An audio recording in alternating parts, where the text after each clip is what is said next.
Voilà, Nombre, chapitre 27e, verset 18.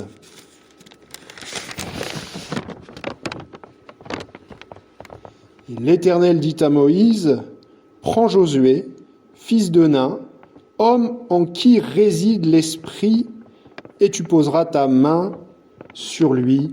Amen. » Et donc Josué, cet homme de Dieu, était donc tout désigné pour succéder à Moïse, animé par l'Esprit.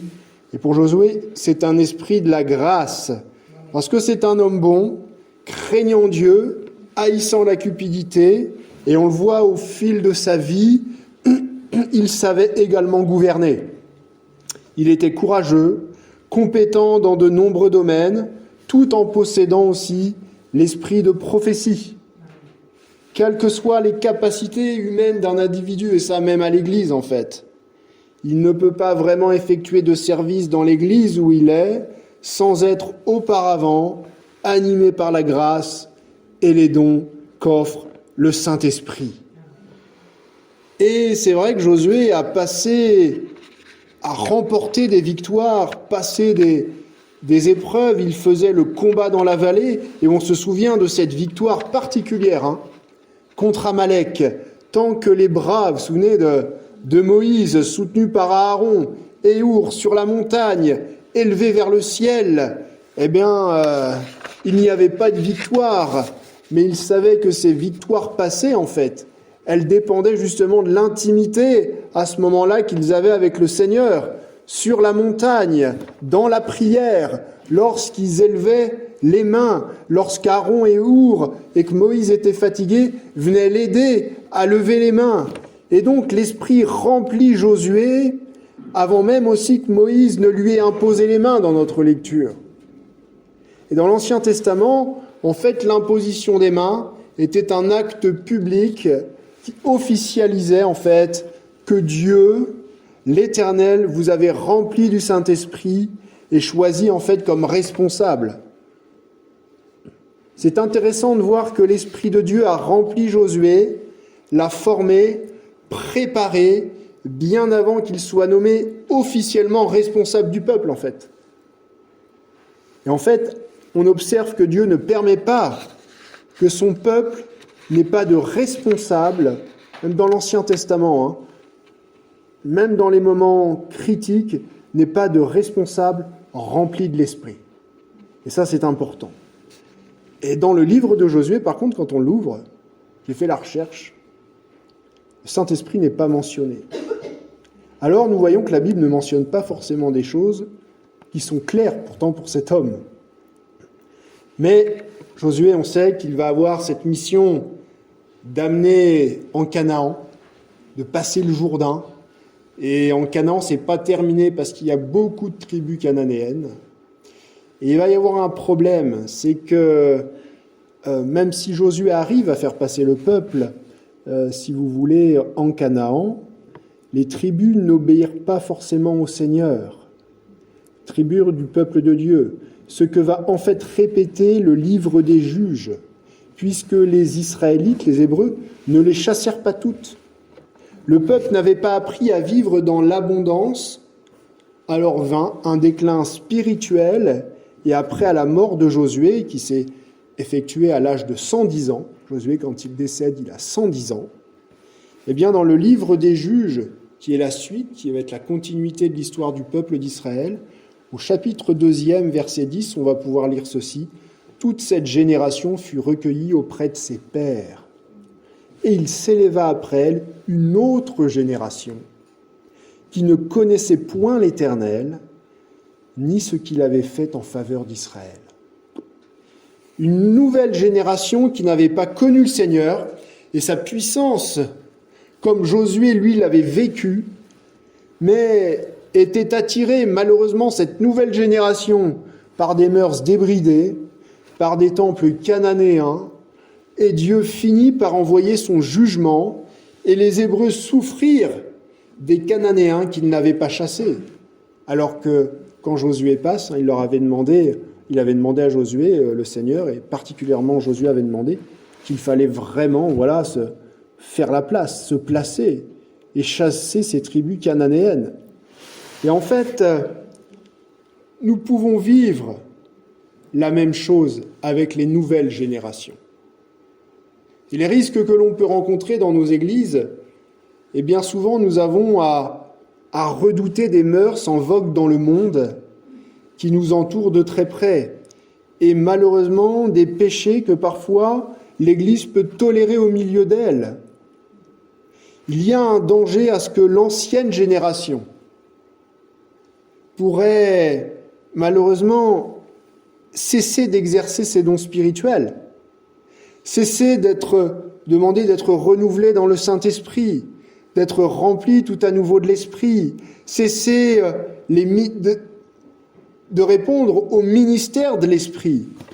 Et malheureusement, on verrait une autre génération qui arrive, qui pourrait croître dans l'Église en entendant parler du baptême dans le Saint-Esprit, des dons spirituels, des miracles, mais sans en faire elle-même l'expérience. Déjà, on voit qu'il n'y a pas les mêmes générations quand on parle de la génération de Moïse, la génération de Josué et la génération d'après qui va arriver pendant les juges. Puisque la génération de Moïse, elle dépendait mais vraiment de la toute-puissance de Dieu dans le désert. Et quand Josué va prendre la responsabilité, c'est une autre génération. Et dans cette autre génération, pas tous n'avaient vécu ce que l'autre génération avait vécu avec Moïse dans le désert, dépendant vraiment de la toute-puissance de Dieu. Et là, quand on va arriver dans le livre des juges, c'est encore une nouvelle génération qui est totalement débridée. Alors regardons ce qui va se passer dans le livre des juges, puisqu'il y a vraiment la présence du Saint-Esprit. Et pendant toute la période des juges, il y a un cycle constant concernant le peuple d'Israël qui est en fait sans leader. Et quand je parle sans responsable, c'est vraiment des responsables de ce qu'ils ont pu vivre avec Moïse et même avec Josué. Le peuple va tomber dans l'idolâtrie, le péché, un peuple qui était puni, criait à Dieu. Et que faisait Dieu ? Il leur envoyait un juge, un libérateur pour les délivrer. Mais la génération suivante tombait à nouveau dans le péché et les travers du péché. Alors parmi ces juges, ces libérateurs, il est intéressant de voir des hommes, des femmes choisis quand même comme porte-parole de Dieu, qui étaient ouverts souvent, alors elles étaient ouvertes dans l'intimité avec Dieu, avaient une intimité avec Dieu, et on va voir particulièrement une femme, mais c'était aussi souvent des personnes insignifiantes, ayant aussi des points faibles, manquant même de foi. Mais Dieu, par la puissance du Saint-Esprit, va néanmoins les utiliser.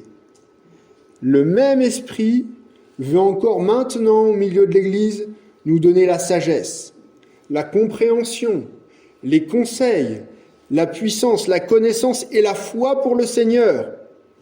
Comment alors le Saint-Esprit peut aussi nous utiliser pour accomplir le plan de Dieu ? Et le livre des juges porte particulièrement son attention sur ces libérateurs qui étaient conduits d'une manière très particulière par l'Esprit de Dieu. Et là, on peut voir véritablement, on le verra aussi après dans le livre des rois, de la différence quand vous recevez l'Esprit de Dieu dans l'Ancien Testament et quand vous recevez l'Esprit de Dieu à la Pentecôte et après la Pentecôte. Disons que pour les juges, si je vous posais la question, combien il y a de juges ? On peut en nommer 13. Othniel, Éhoud, Shamgar, Déborah, Gédéon, Abimélec, alors lui, il est à part. Tola, Jaïr, Jephthé, Ibtsan, Élon, Abdon et Samson. Mais il existe entre eux de grandes différences. Puis seul Abimélec, fils de Gédéon, est loin d'être un libérateur d'Israël. Il fut un fratricide, il fut un tyran. Mais ce qui est important, c'est comment l'action de l'Esprit de Dieu agit au travers d'hommes, de femmes, et de voir cette différence comparée au Nouveau Testament. Tout d'abord, dans l'Ancien Testament, le Saint-Esprit est la source pour ces hommes, ces juges, cette femme, de pouvoirs spéciaux qui leur est accordé. Et on va prononcer cette expression-là, cela va se manifester de manière charismatique. Tout d'abord, le Saint-Esprit inspira la prophétie. Puis, je vais employer un autre mot, il produit, on va dire, des états extatiques, sorte d'extase. Puis des interventions dynamistes. Et chez les juges particulièrement, le Saint-Esprit va communiquer de l'énergie guerrière. Chapitre 6, verset 34, on est dans le livre de Gédéon. Gédéon qui pourtant apparaît comme étant un homme faible. Regardez le début de l'histoire de la vie de Gédéon, regardez un peu la fin. Gédéon fut revêtu de l'Esprit de l'Éternel. Il sonna la trompette et Abiézer fut convoqué pour marcher à sa suite. Il faut reconnaître véritablement le vocabulaire des interventions violentes du Saint-Esprit dans le livre des juges. Le Saint-Esprit va tomber de manière inattendue sur les prophètes et les hommes de guerre. C'est alors que ces juges, ces libérateurs obscurs deviennent des serviteurs de Dieu, conduisant le peuple en général à la victoire. Donc il y a une guerre, il y a une bataille, et ça les conduit à la victoire. Donc la venue du Saint-Esprit sur un homme était l'occasion d'expérimenter vraiment, dans l'Ancien Testament et particulièrement le livre des juges, un accès violent et irrésistible de la puissance divine. Le Saint-Esprit communique également cette force charismatique dans le sens le chef charismatique, mais par rapport à un certain temps. C'est le cas, par exemple, d'Othniel. Othniel. L'Esprit de Dieu fut sur Othniel, esprit de sagesse, de courage, qui va le qualifier pour exercer son service envers les enfants d'Israël. Esprit de puissance, pour les inciter à réagir contre l'oppresseur. Juge chapitre 3, verset 10, « L'Esprit de l'Éternel fut sur lui, sur Othniel. Il devint juge en Israël, et il partit pour la guerre. Oh. L'Éternel livra entre ses mains Couchcan, Rishketaïm, roi de Mésopotamie, et sa main fut puissante contre Couchcan, Rishketaïm. » Donc, on voit véritablement une force charismatique. Et puis, vient une autre juge, Déborah. Alors, elle fut la seule femme juge, elle fut la prophétesse, la seule reconnue comme juge avant de remporter des victoires militaires. Le peuple reconnut qu'elle était en contact particulier avec Dieu. Déborah a été connue pour la sagesse que le Saint-Esprit lui donnait, inspiration prophétique, a été prophétesse. Elle avait une foi ferme devant le Seigneur et n'avait pas besoin d'être soutenue par Dieu ou par des signes que Dieu va par exemple accorder à d'autres juges pour les aider. Elle était prête à faire tout ce qu'elle pouvait dans ses décisions qu'elle recevait. Et ce qui est intéressant, et c'est là que c'est intéressant, c'est qu'elle apporta à Barak un homme, un chef militaire, qui lui avait plutôt la peur. Lui avait plutôt la peur. Eh bien, Déborah va lui apporter le soutien dont cet homme avait besoin. Et c'est même, ça va aller encore même plus loin, elle va même savoir s'effacer dans la victoire, mettant cet homme à l'honneur et en avant, le chef militaire. Juge 4, verset 8, Barak dit à Déborah, « Si tu viens avec moi, j'irai. Mais si tu ne viens pas avec moi, je n'irai pas. » Déborah répondit, « J'irai bien avec toi, mais tu n'auras point de gloire sur la voie où tu marches, car l'Éternel livrera Sisera entre les mains d'une femme. » Déborah se leva et se rendit avec Barak à Kédesh. Mais c'est important parce que c'est elle, par ses remarques, ses décisions et son reproche à Barak, qui va le pousser à agir et à mettre en action sa foi. Barak va mettre en action sa foi parce que Déborah, remplie de l'esprit, prophétesse, lui parle. Et Barak sera également mentionné dans le Nouveau Testament, dans l'Épître aux Hébreux, comme étant le héros de la foi. Et c'est un merveilleux exemple de ce que le Saint-Esprit peut donner comme sagesse également dans l'Église. Ne nous mettons pas en avant. Déborah ne s'est pas mise en avant. Mais amenons les autres à progresser spirituellement et à remporter des victoires. Et ça, c'est une femme qui va montrer cet exemple. Maintenant, je vais faire une aparté qui est importante. Puisque il est écrit que Déborah est prophétesse. Et je voudrais m'arrêter quelques instants là-dessus. C'est en aparté. Dans l'Ancien Testament, il y avait des prophétesses, c'est-à-dire des femmes prophètes. Le ministère de prophète, dans l'Ancien Testament, n'est pas le même exactement que le ministère don prophète donné par le Seigneur pour l'édification de l'Église dans le Nouveau Testament.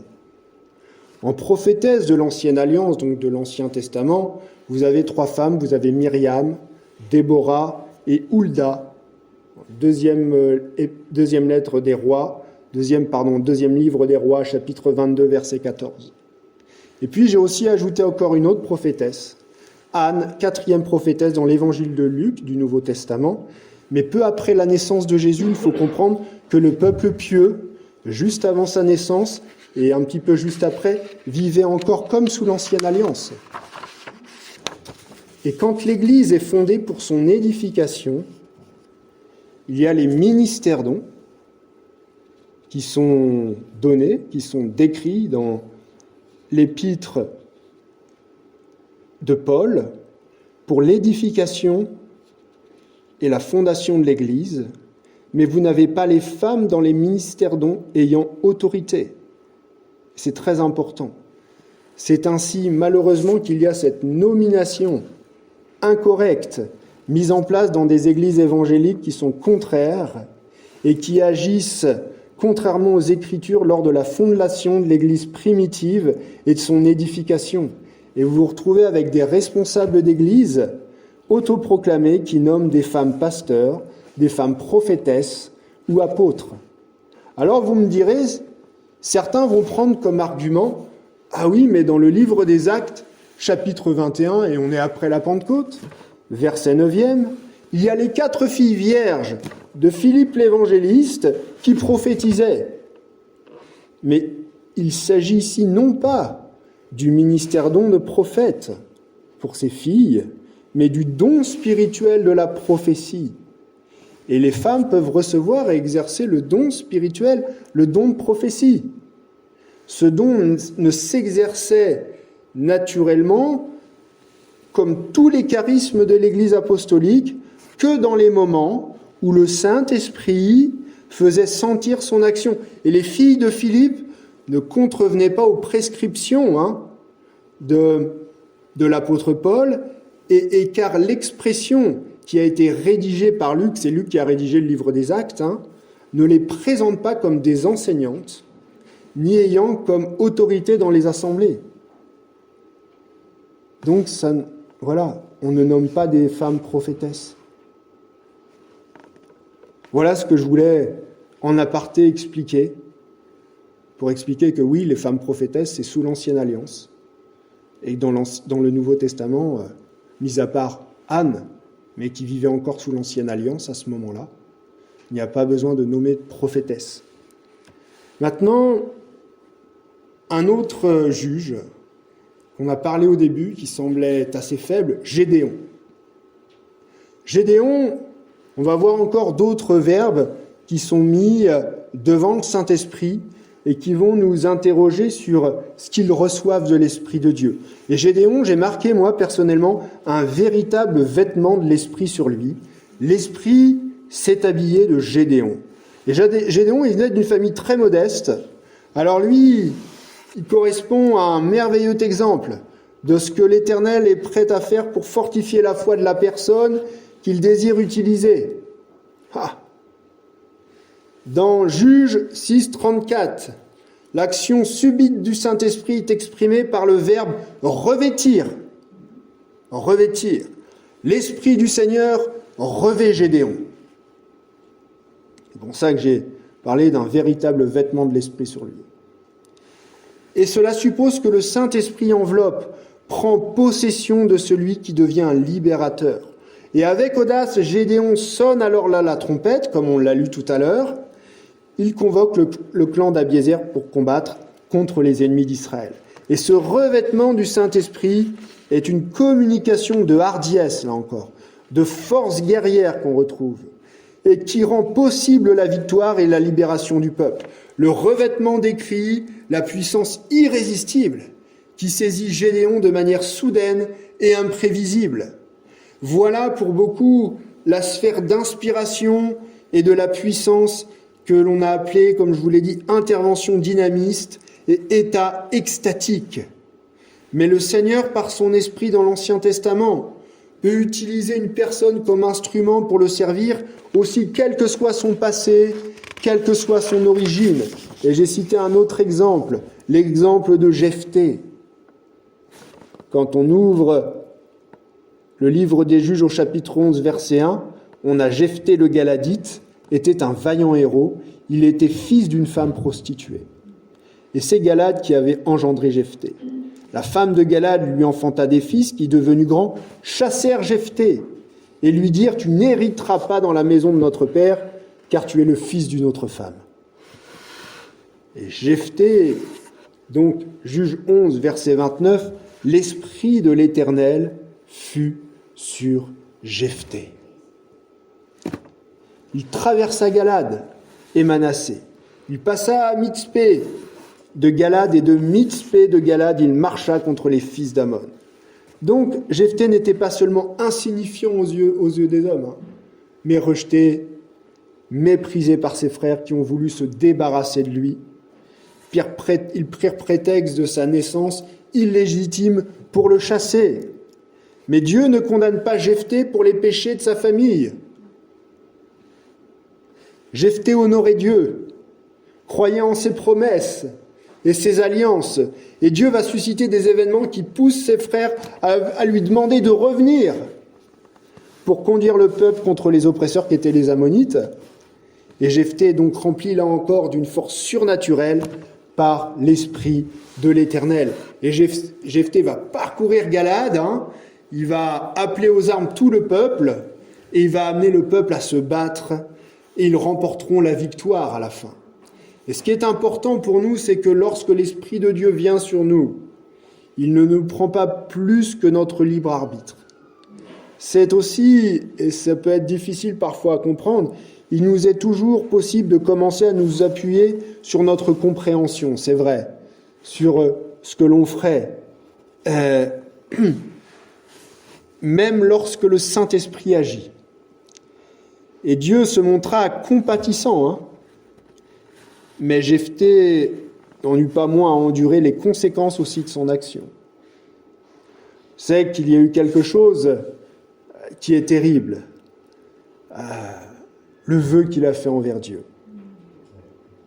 Le vœu qu'il a fait envers Dieu, je dirais nos vœux, nous, qu'on fait envers Dieu, ne devraient pas être formulés pour satisfaire nos désirs personnels, mais au contraire vraiment pour exprimer la gratitude envers Dieu. Mais lui, quel vœu va-t-il faire ? Jephthé fit un vœu à l'Éternel et dit « Si tu livres entre mes mains les fils d'Ammon, quiconque sortira des portes de ma maison devant de moi, et mon heureux retour de chez les fils d'Ammon sera consacré à l'Éternel, et je l'offrirai en holocauste. » Et c'est sa fille qui sortit au devant de lui qu'il a dû offrir. Alors Jephthé négligea de faire confiance véritablement au Saint-Esprit et crut devoir marchander avec le Seigneur au travers d'un vœu irréfléchi. Il est difficile de dire ce que fit Jephthé pour respecter son engagement envers Dieu. Alors il y a certains qui supposent, par rapport à la lecture, qu'il n'offrit pas sa fille en holocauste, justifiant qu'un tel sacrifice aurait été en effet en abomination à l'Éternel. Ces mêmes pensent que dans son holocauste, en fait, il est obligé sa fille au célibat. Et il y a cette lecture dans Juge 11, verset 39, « Au bout des 2 mois, sa fille revint vers son père, il accomplit sur elle le vœu qu'il avait fait, et tout de suite après, elle n'avait point connu d'homme. » Voilà sur quoi il s'appuie. Elle n'avait point connu d'homme. Dès lors s'établit en Israël la coutume. Mais malgré les erreurs de Jephthé, ce vœu irréfléchi, le Saint-Esprit n'abandonna pas Jephthé, et les Israélites, encore après, remportèrent la victoire. Donc on voit que l'Esprit de Dieu n'a pas abandonné le peuple de Dieu, ni celui qu'il avait utilisé pour la victoire dans la guerre. Il nous reste 5 minutes, et je vais vous parler peut-être du juge où on devrait passer le plus de temps, et je finirai à la fin de la semaine prochaine, je vais commencer à en parler, c'est Samson. Alors Samson possédait, on a lu Jephthé un petit peu, on résume, je ne passe pas dans le détail chaque juge, mais Samson possédait tous les avantages que Jephthé n'avait pas. Ses parents étaient pieux, l'ange de l'Éternel apparut aux parents et ordonna à sa maman de ne boire ni vin, ni liqueur forte, de ne rien manger d'impur, parce que son fils était consacré à Dieu dès sa naissance. Ce n'était pas une prostituée, la maman. Un ange de l'Éternel apparut à la femme et lui dit « Voici, tu es stérile et tu n'as point d'enfant, tu deviendras enceinte et tu enfanteras un fils. Maintenant, prends bien garde, ne bois ni vin, ni liqueur forte, ne mange rien d'impur, car tu vas devenir enceinte et tu enfanteras un fils. Le rasoir ne passera point sur sa tête, parce que cet enfant sera consacré à Dieu dès le ventre de sa mère, et ce sera lui qui commencera à délivrer Israël de la main des Philistins. » Un vœu de Naziréa, un homme consacré. Et le Seigneur l'a béni pendant que Samson grandissait. Mais ce sont ses actions en tant qu'adulte qui ne sont pas faciles à comprendre, parce que ces actions portent la marque d'une force, la marque d'une aventure personnelle, la marque de son obstination. Quand on regarde l'apparence, elles sont associées en fait à des liaisons de la chair, des liaisons amoureuses, à la sexualité, et Samson semble en fait déshonorer et gaspiller les dons qui lui ont été donnés.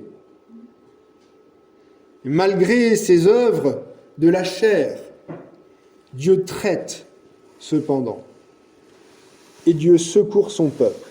Et nous pouvons voir en fait en Samson un exemple de la grâce et du pouvoir du Saint-Esprit qui brille malgré l'arrière-plan, je dirais, qui est sombre chez cet homme. Juge 13, 25. La femme enfanta un fils et lui donna le nom de Samson. L'enfant grandit et l'Éternel le bénit. Pendant qu'il grandissait, il y a la bénédiction de Dieu. Et l'Esprit de l'Éternel commença à l'agite, à Macanédan, entre Tsoréa et Escataol. Et lorsque l'Esprit le remplit, on va voir chez Samson aussi différents verbes qui nous démontrent comment il est saisi et comment il va communiquer une force charismatique. Le verbe agiter déjà. Le verbe agiter relève l'idée déjà de le pousser, relève l'idée de l'obliger, de le forcer, ce qui va impliquer que Samson a été stimulé, éveillé, élevé de la sphère naturelle à la sphère surnaturelle. Et cela ne veut pas dire que l'esprit le maîtrisait et le forçait à accomplir ses actions qu'il ne contrôlait pas. Mais lorsque l'esprit l'habitait, Samson ne se satisfaisait plus de la situation.